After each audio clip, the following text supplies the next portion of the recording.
You're listening to the Infinite Bliss podcast. I'm your host, Matt Robinson, the Gregarious Hermit.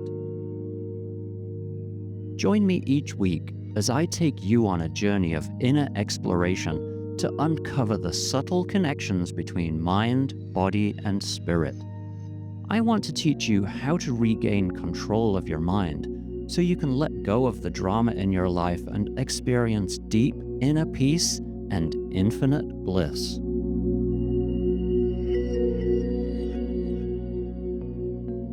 Hi everybody, welcome, and thank you for joining me. I think driving, especially here in New Jersey, gives us the perfect opportunity to observe our mind in action. I personally don't think our minds are ever talking to us. They're always talking to the people around us, both real and imaginary. And I think I have a clever way to prove that to you. This idea will also demonstrate to you just how fragile your ego is and how it's always looking for your advantage, what makes you superior. And the way that I want to do that is by starting a car rental service. Mark Cuban, if you're listening to this, give me a call. So Mark and I are going to start a car rental service called Enlightened Car Rental, guaranteed to crash your ego in one day. I would have called it Zen Car Rental, but apparently somebody already beat me to it. The sole purpose of Enlightened Car Rental will be to highlight and emphasize the point that your mind is always looking for danger, and when it spots a potential problem, it will look for your advantage. All the conversations you have with yourself either attack other people, superiority, or defend and justify your actions, inferiority. So, how does Enlightened Car Rental work? When you show up at the reception desk, you will be given the keys to a high-end luxury car or a super sporty car. Those are the only two options you get. So, for example, that could be a top-of-the-line Mercedes, Bentley, Ferrari, or a Lamborghini. But whatever the car, it's going to be painted in a way that it really stands out like a sore thumb. Everybody is going to notice it, and it's definitely going to turn heads wherever you go. Now, you might be quite nervous at first, worried that you're going to scratch or clip the curb in this really expensive car. Your mind will actually be quite silent because you're hyper-focused on getting used to the car. The silent mind is the first thing to notice, but you'll be too focused on not scratching the car to notice that your mind is silent. So that's literally your first lesson in presence and mindfulness. Being hyper-focused on the physical world makes your mind go silent.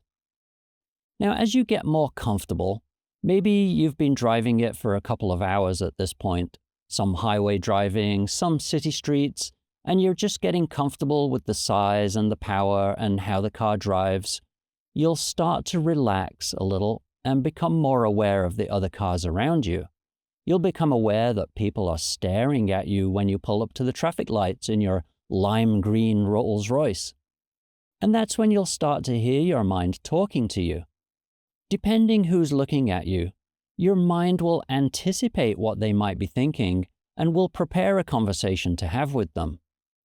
Now, because this is a luxury car worth a small fortune, you might find your mind feeling superior and criticizing other people that you see as being poor. Why would you drive that thing? I bet you can't afford a car like this. You should work harder, then you wouldn't have to drive that thing. Now, if you come up alongside someone else driving a similarly high-end car, your ego might say things like, "Yeah, but I bet I can go around corners faster than you." If you feel like people might be judging you for driving such an extravagant car, maybe you're embarrassed by the perception of wealth if you live a modest lifestyle, or maybe you're an environmentalist that normally drives a Prius. You will hear your mind making excuses. "It's not really my car, I'm just doing a Zen experiment. I don't normally drive this. My real car's an all-electric, environmentally friendly car, and I would never choose a color like this." everyone's conversations are going to be different.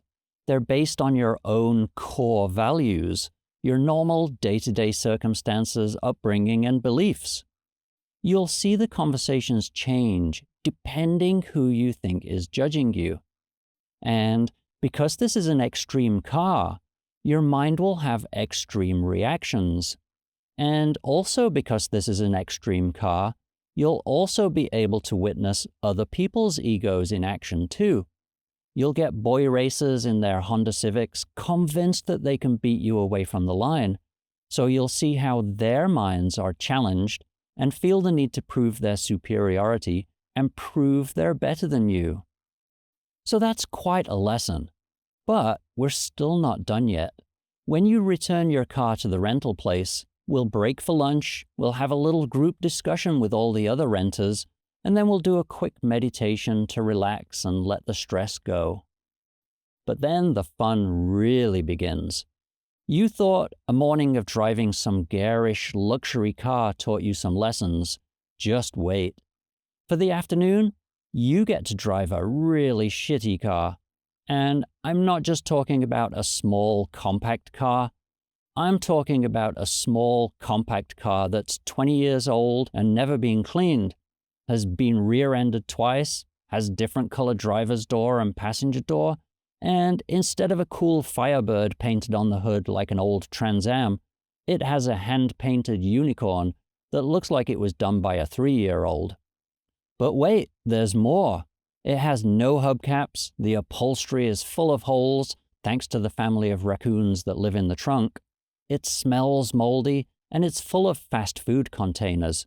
Plus, as an added bonus, you have to drive with the windows rolled down, and the stereo is stuck on a radio station you don't like. Not to mention, the exhaust is really loud, and there's blue smoke coming out of the back. It's pretty much your worst nightmare, if I'm being honest. This is the total wrecking ball package. Talk about bringing out your insecurities.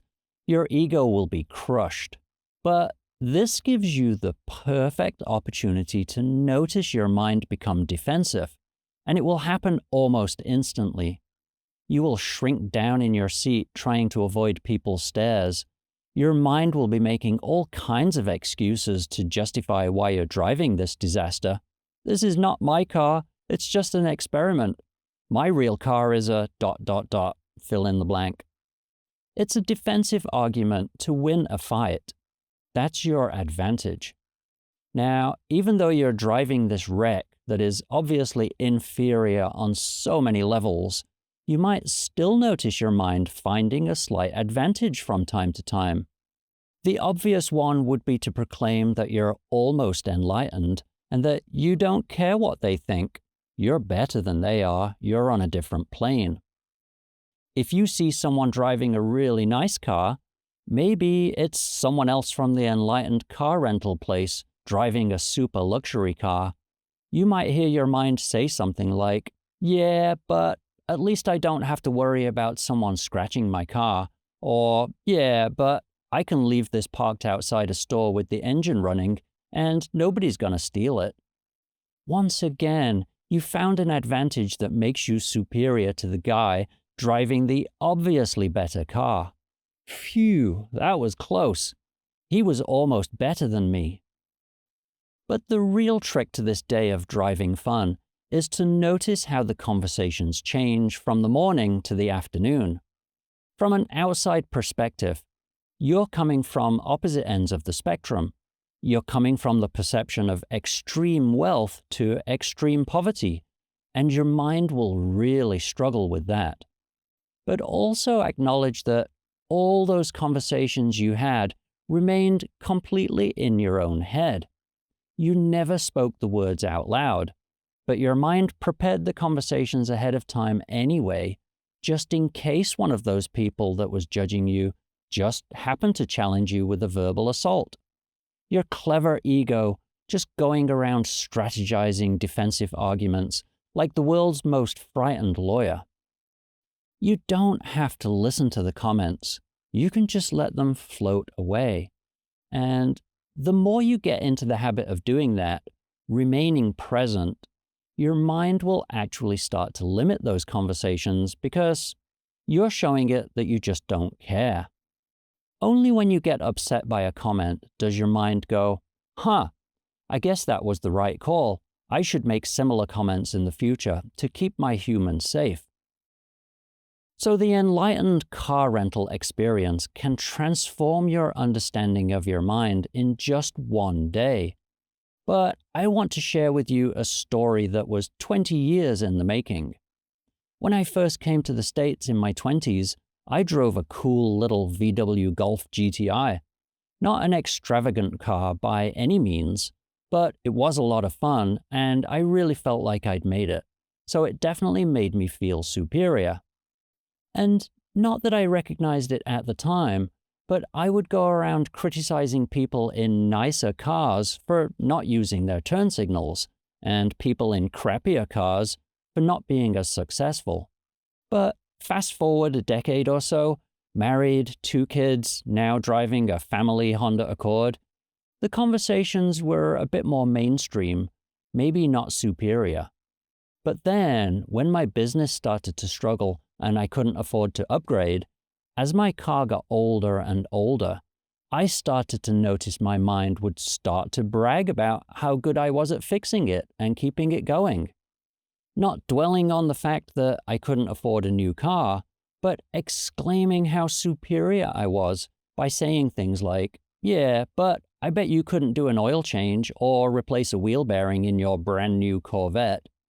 Once again, superior. Then, when my boys were old enough to drive, the conversations changed again. "It's not my car, it's my son's car. I'm just driving it to give it a run." Before we wrap this episode up, I want to give you one more example of when you can observe your mind while you're driving, and that's when you pass a police officer on the highway when you're speeding. See how quickly your mind starts making excuses. "I don't normally drive this fast. Sorry, officer, I'm running late for date night." Or, "Wow, was I really going that fast? I had no idea." If you're driving a sports car, your mind will anticipate a conversation about racing and showing off. If you're driving a beta car, your mind will be anticipating a conversation about roadworthiness. Again, your mind is just looking for anything that will help you win an argument with the police officer. What makes you superior? What's your advantage? Some of these conversations go on for 10 minutes or so, long after the threat of a potential police pursuit are over. But there you are, still talking to an imaginary police officer in your head, with no one else listening. But instead, you could be enjoying being here and now, instead of spending all that time listening to that conversation in your head. All right, so to wrap up, hopefully this gives you a useful vehicle. Aha! Did you see what I did there? A useful vehicle to notice your thoughts and the nature of your thoughts. Hopefully it gives you a window, or shall we say a windscreen, into how completely unnecessary those thoughts are. And hopefully it gives you some traction towards ignoring those thoughts, so you don't get wrapped up in some drama just because the airbags in your mind keep going off, just because it looks like a wayward judgment might be about to hit your windscreen. The Enlightened Car Rental lesson is all about paying attention and noticing the nature of your thoughts, understanding why your mind is saying what it's saying, and then letting the thoughts just float away without latching onto them. It's about acknowledging that you're never talking to yourself. If you can do that, then you're one step closer to experiencing deep inner peace and infinite bliss. All right, thanks for listening, and I'll catch you on the next episode. Bye for now.